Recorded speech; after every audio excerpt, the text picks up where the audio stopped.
The church in Cuba is alive and well. Got back a couple weeks ago from my 10th trip into Cuba, and I have to say that over the last 5 years, it's been a lot of neat experiences.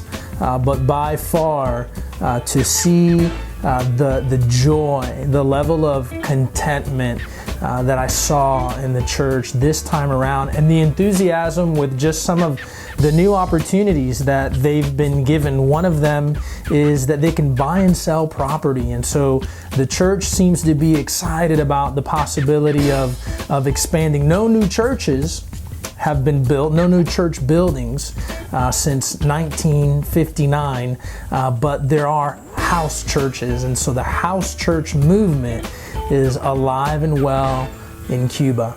Was handed this sticker this last trip because I enjoyed walking up to the different homes and seeing this sticker with the Cuban flag and the phrase, "Jesus loves you, Jesus te ama." And it reminded me of the sign the persecuted church would use of the fish to indicate that it's a Christian household. And so this is the equivalent of that in the Cuban culture. When you walk up to a house and you see this sticker on the door, Christians reside there, or it could very possibly be where the house church meets. Thought we'd just have a cup of coffee together, a virtual cup of coffee, and share with you a little bit about this past trip. First of all, we had the opportunity to meet Osmani Sosa and his wife. He says in his broken English, "I went from pitcher to preacher."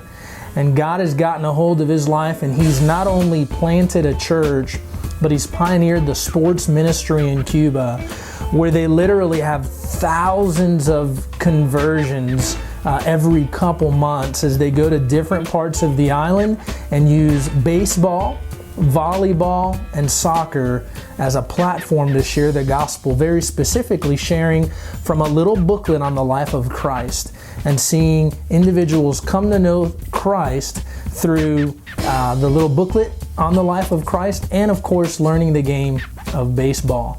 Was excited to hear different stories of how they've gone into areas where at first they were told to hold up, to not go any further with what they were doing, to then pull out the equipment that they brought in with them and then be told, go right ahead, do what you want to do.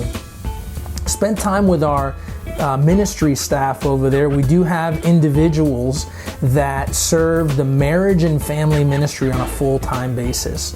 One of them is Yen and Lourdes. They're doing a great job. They organized the marriage conference that we were a part of. It was great to have Don and Sally, the authors of Two Becoming One and the founders of Christian Family Life, and for them to share their story and invest in the couples. Of course, they were excited to have them there with us as well. The conclusion of our trip was a really neat experience, and I'll finish with this. About an hour from where we were holding the conference, in the province of Pinar del Rio, we took them to a valley called Viñales, the Viñales Valley. About 80% of the couples that were at this conference had never been to this place that's an hour away. It has these limestone rocks and caves that you can go through. In Spanish, it's called Los Mogotes.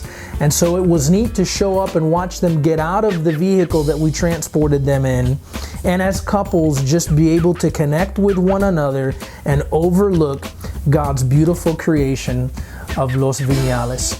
Beautiful island, the island of Cuba, but more beautiful is the work that God is doing in His people there.